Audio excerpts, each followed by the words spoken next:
Hey guys, Toolman Tim here. Welcome back to the workshop where we create community, find freedom, promote preparedness, and share success. It's Saturday, which means it's time for another edition of the weekend workshop. And this is part 2 of my top 10 preparedness items for 2021.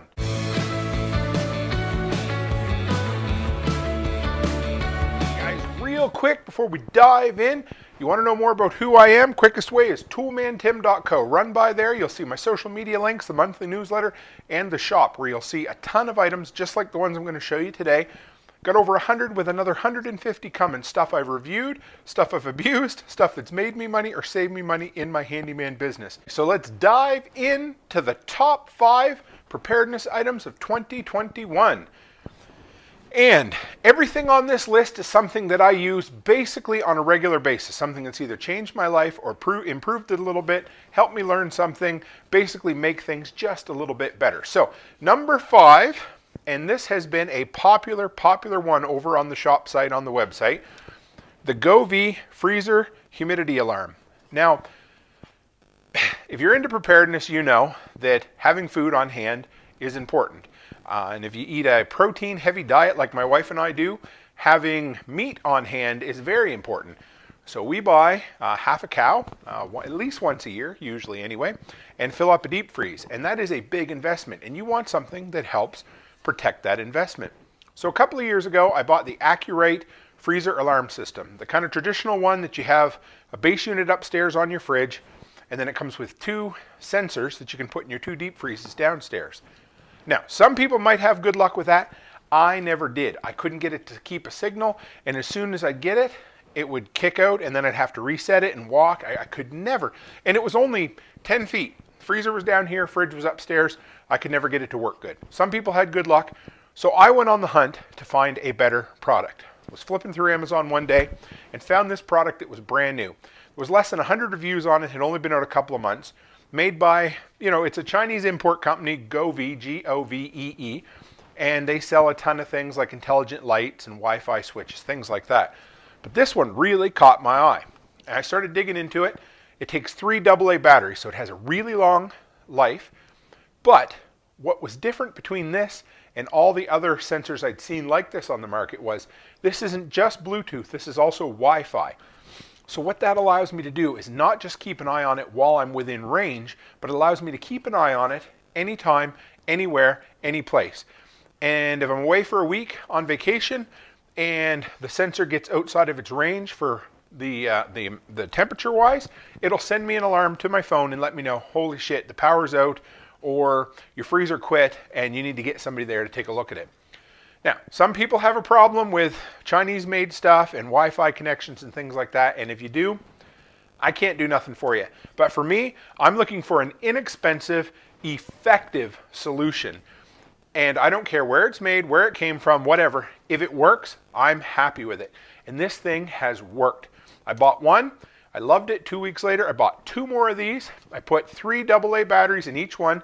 I used just the standard white Panasonic Eneloops.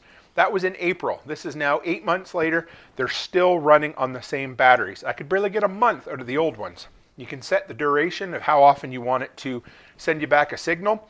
So I got these set to, I think it's every half hour. That's plenty for me. Nothing's going to spoil in 30 minutes. And that helps save the life on these batteries, the batteries that are in the sensor. So if you're looking for a way to protect anything and everything that might be in a freezer, this is the way to do it. Now, after I bought them and ran them for a few months, I went back and went on their website and on their Amazon site. It turns out they don't really recommend these for freezer use.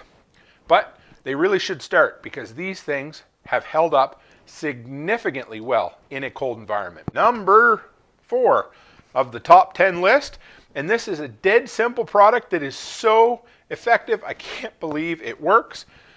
This is First Alert Fire Spray, and I bought this late in 2020, never got a chance to review it till 2021.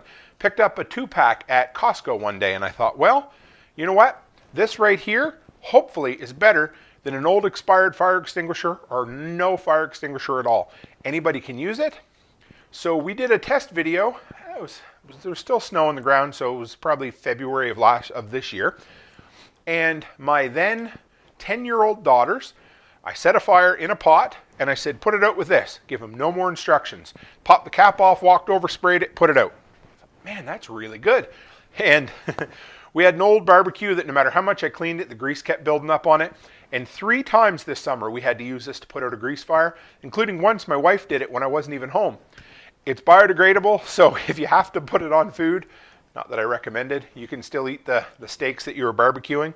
But this, to me, these are cheap enough that you can put these all throughout your house. So you can have them in 4 or 5 spots that might be prone to having a fire. Whereas most people, if you have a fire extinguisher, you probably got 1 in the house, maybe 2, and they might have come over on the Ark with Noah. They might be like the orange one I got sitting over there from 1983 that hasn't been serviced since I was 4 years old, you know, that kind of stuff.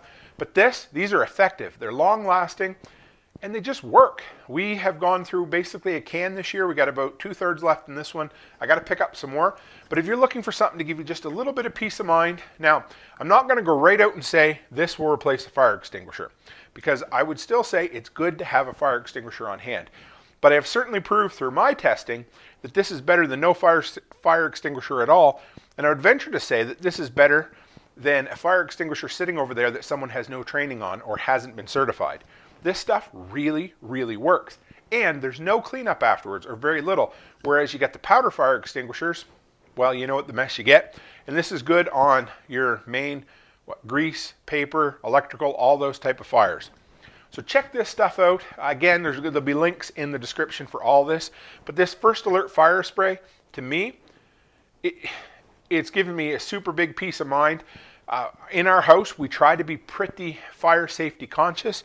And I love having some of these. What I really, really like about these is how dead simple they are and how everyone in the house can use them with basically no training.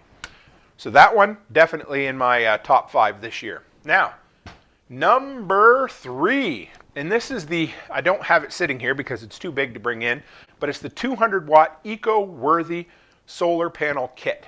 Now, I wanted to get into some sort of, you know, free power per se. I mean, it costs to get started. But to me, I didn't know anything about solar a few months ago. And I really wanted to get into something, and I wanted a good entry-level kit. So I picked up this 200-watt Eco-Worthy kit off of Amazon. And what it came with was 2 100-watt solar panels, the pigtails, the wiring to run it all down through, and an inexpensive 20-amp solar charge controller. That's all you need. If you wanted to just charge some 12-volt devices straight off the panel when the sun's shining, what's in that box is enough. Beyond that, I added 4 Group 27 deep cycle batteries and a 1500-watt pure digital sine wave inverter. But if you're looking to just get started, to play around a little bit, that is the way to go. If you guys are looking for, I don't know if you want to call it renewable or green energy or off-the-grid energy, that's what I was looking for. This is great. I now have it set up with that little system. I added 4 batteries to it to run this whole shop that I work in. I've got LED lights, more LED lights, more LED lights. I've got up here is a forced air propane furnace with 2 blowers on it. I've got a trickle charger over there and my DeWalt battery charger, and I can run all of it off the solar when I want to. So if you're looking to get your feet wet, you're kind of nervous, you don't want to spend a ton, the Eco-Worthy 200-watt kit was right around $200 Canadian, or just a little bit more. So, you know, in the States, it's going to be a little less than that, but it's a good way to start. And I like the 200-watt because you actually get enough power coming in that you don't have to wait days and days and days to charge your batteries. So check that out. Again, I'll put a link in the description. Number 2 is something that I actually carry with me everywhere I go. And if you'd have asked me a while ago, Tim, would you carry one of these? I probably would have laughed at you a little bit. But number 2, let me show you, is my Genesis neck knife from MT Knives. Comes in that Kydex sheath, paracord around your neck. I've never worn anything around my neck in my entire life. However, if you guys ever watch Paul Harrell, he's a gun guy on YouTube, he talks about program compliance. He talks about having a firearm that's small enough, powerful enough, but small enough that you're actually going to carry it. And that's the same with an EDC knife. I hate things in my pockets with a passion. And no matter how hard I tried, my wife would get me some of those nice Victorinox Swiss Army knives, and I love them. But I would put them in my pocket, and it would bug me, so I'd throw it in the cup holder and then forget about it. Or I'd put it in my pocket, I'd get in the truck, it would fall out, and I wouldn't see it for 3 weeks. So I needed something that would force program compliance on myself, something that would be comfortable, something that would be easy to use, and something that is accessible. And this has been the friggin' answer. So if you know somebody that is looking at a knife, or they want to be able to carry a knife, but they don't like things on their belts, they don't like things in their pockets, a neck knife might just be the answer. Some people are like, well, that must be dangerous, you're going to stab yourself. Well, I guess if you're a dummy maybe, but this is in a hard formed Kydex sheath that you're not going to hurt yourself with it. There's no way it's going to impale you because it sits inside your shirt, so it's not like it can flip and fly, but it's super easy. I can, if I'm walking or doing something, I can just reach up my shirt and grab my knife. Beautiful. Patrick Rohrman from MT Knives. He gets these stamped out, but then he does all the finish work on them. I love it. The laser engraving looks nice, but it's just a very, very sturdy type of steel. Holds an edge really well. Don't tell him, but I use it on my Amazon packages all the time. But I will put Patrick's link in the description. These aren't cheap. They're, I think, around $160, but they're worth every single penny. The sheath it comes with is guaranteed for life. If it ever stops holding your knife, you can send it back and he'll reform a new one for you. But I haven't had any issues whatsoever. This goes with me everywhere, except I suppose on a plane, and it just does what I need it to do. It's unreal, if you're not a knife person, how often you can actually use a knife when you have one on you all the time. But seriously, if you're looking for a recommendation, look at neck knives, because pocket knives, belt clip knives, they just drive me insane. And I needed something that would hold up better and be accessible all the time. And the Genesis neck knife from MT Knives from Patrick Rohrman, check it out. I love this thing. And number one is yet another large item that I wasn't going to haul out to the shop for you. You guys have seen me talk about it earlier this year. I'm going to do a follow-up video.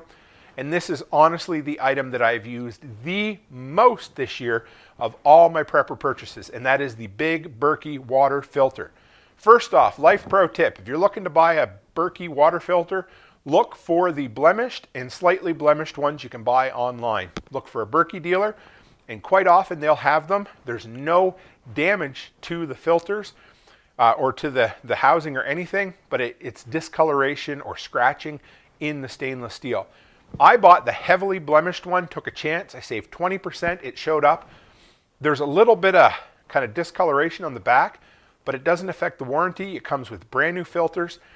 And we put through, I don't know, the thing holds about 2 gallons. I would say we fill it 3 times every 2 days. We go through it all the time. It saved us a ton of money on filling up the big jugs at the water store.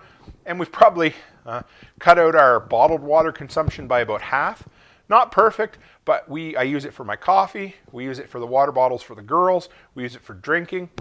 And now it suits my preparedness purposes perfectly. Wow, that was way too many P's there, Tim. But whenever I buy something, if it's prepping related, I need to make sure that it has a day-to-day use as well. And for me, there's no better picture of that than the Berkey filter. We literally use it every day in and day out, to filter our regular old drinking water. However, in an emergency, if water was ever contaminated, that Berkey filter will clean the contaminants out. Literally, basically anything, it works for that. Gives you fresh, clean, good tasting drinking water. You can filter runoff, you can filter rainwater, and you can get into some really nasty stuff and it will take that out as well. Learn how to clean them. The filters will last you 5 years anyway, roughly. They're not cheap, but for 5 years, I mean, I don't know a Brita that'll last 2 months without getting clogged up. So check them out if you're looking for something. Again, it's a bit of an investment, but man, even my wife loves it, except when I leave the thing open when it runs out, and then I put water in and let it filter, and then I forget, and then we're sitting in the living room, and all of a sudden I hear drip, drip, drip, because I'm a dumbass, and it goes all over the floor. But other than that, it is a perfect product, and it works great. So if you guys are looking for a water filter, I love the Berkey. It served our family super well. Okay, guys, so I hope you enjoyed that. This was the second annual top 10 prepper items that I've reviewed. I love doing this. You can tell it's my passion. I love emergency preparedness and cool gear and all that kind of stuff. So if you want to know more about me, of course, toolmantim.co, that's the easiest way. If you want more preparedness, gear, recommendations, hit the subscribe button. And we have the workshop podcast twice a week, live streamed on YouTube and through the audio, where we deal with home maintenance, preparedness items, the whole topic of reparedness. Plus, I interview a ton of people from all walks of life where they share their stories as it pertains to preparedness. So guys, anyway, thanks for dropping by. Thanks for hanging out with me in the workshop, because I know you can spend your time in a ton of different places, and I really do appreciate that. And as always, stay happy, stay healthy, and have a great week.